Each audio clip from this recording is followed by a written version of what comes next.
ওই কোন প্রধানমন্ত্রীর অ্যাসিস্ট্যান্ট হয়ে গেছে যে আর কোনো কামে গায়ে হাত দেওয়া যাবে না। ঢাকায় আসলে যে তুমি ঢাকায় দেখে বিয়ে দিছো কে? সংসারটার মধ্যে কামলা খাটো কোন জায়গায় দেখে শুনে যে বিয়ে দিছে? সকাল থেকে ঘুমেতে উঠলা, ওইটাই যে এখন পর্যন্ত যে কাজ করতেছো, তোমার জানে সহ্য হয় এত কাজ? তোমার জানে সহ্য হয়? দেখে শুনে বন্ধুর লগে কি লগে বিয়ে দিছো? রিকশাওয়ালার লগে বিয়ে দিতা, ডাল ভাত খেয়ে শান্তিতে থাকতাম। কষ্টটা আসলে তুমি সারাটা দিনে যে সকাল থেকে দেখতেছি পোলা বাইন সামলায়া একটা স্কুলে পাঠাইয়া, এই যে চাটি খাইবো রুটিটি খাইবো এমনি হালায়া তুই দিব, চাটি খাইয়া এমনি তুই দিব। কে আমি কি চাকর না বাড়ি?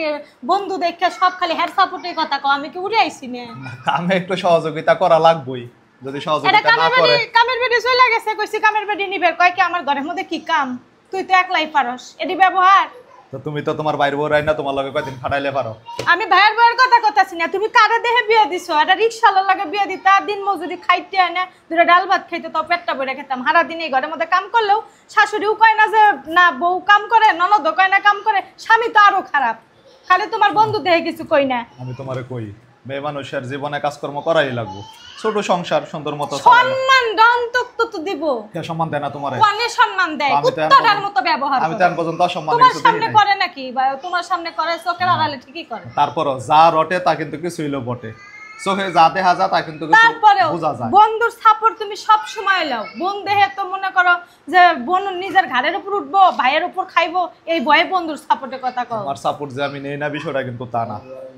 কাজকর্ম করতেছো, কাজকর্ম তো কিছু করা লাগবে সংসারে। না আমি এই সংসারে কাম করি, বেডি নাই, ফুলাপান আছে, এই যে নাস্তা দেখাইছে না ভাই, এমনি থুবো, চাডি খাইয়া এমনি থুবো। না চাইলে তো একটু গুছায় রাখতে পারে না, এটা বিবেক জ্ঞান নাই। চাইলে গুছায় বেটা মানুষ কাম করে না, আমিও তো করে কাম করি। তোমার ভাবিরে ফোন দিয়া জিগাও, আমি সাহায্য করি না রে? তো করেন না? হ্যাঁ। ওর ওই কোন প্রধানমন্ত্রীর অ্যাসিস্ট্যান্ট হয়ে গেছে যে আর কোনো কামে গায়ে হাত দেওয়া যাবে না। ঢাকায় আসলে যে তুমি ঢাকায় দেখে বিয়ে দিছো কে? বিয়া তো দিছি সুখে থাকার লাগি। সুখে থাকা লাগে? আমি সুখে আছি এখন, বাথরুম তো ধুই তুই, তারপরেও মনে করেন যে নিজের নঙ্গিটা অব্দি খাচ্ছে না। আমার বোনের চোখটি কালা হয়ে গেছে গা।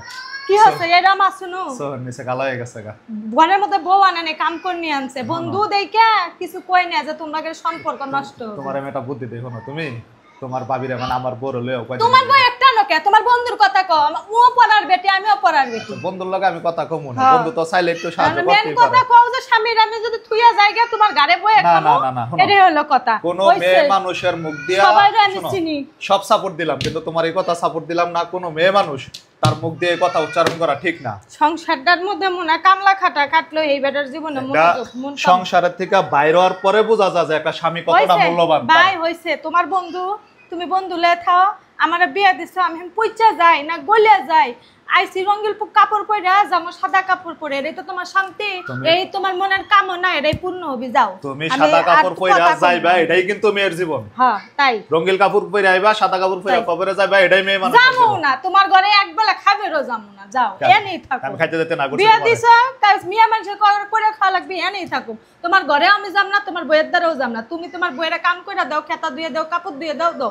বন্দুক তুমি জীবনে কইতে পারবে না। বোন কষ্ট পাইও না, কাজ বেশি করতেছো আমি দেখতাছি। দাঁড়াও আমি বাসায় যাইয়া তোমার ভাবিরে তাহলে কয়দিনের লেখা পাঠাই দিই, যে তো কাজ ভাবি লাগবে না, আমার কাকুর দরকার নাই, পরই হয়ে থাকি। পরই তারপর পর মানুষটা আপন করে ঘরে আনছি না। তোমার বউ যে সুখী, তুমি বন্ধুর জন্য মনে করো যে আমাকে বিয়ে দেওয়াইছো, বন্ধু আমাদের সুখে রাখবে। হ্যাঁ, উঠতে বসতে যা কথা হুনায় তো হুনাই। শোনো, তুমি একটু আগে যে কথাটা মুখ দিয়া কইছো, বড় ভাই হিসাবে কইয়া যাইতাছি, এই কথা যেন কখনো মুখ দিয়া কখনো উচ্চারণ করো না। কারণ একটা মেয়ে মানুষের জীবনে কিন্তু স্বামীর সংসারই হইল মেন। কোনো মেয়ে বিয়ে হওয়ার পরে মৃত্যুর আগ পর্যন্ত স্বামীর ঘর করবো না, তোমারে দিয়ে আমার কিচ্ছু হয় না, এই কথাটা কিন্তু কখনো বলা যাবে না। প্রত্যেকটা মেয়ের জীবনের সবকিছু হলো কিন্তু স্বামীর সংসার।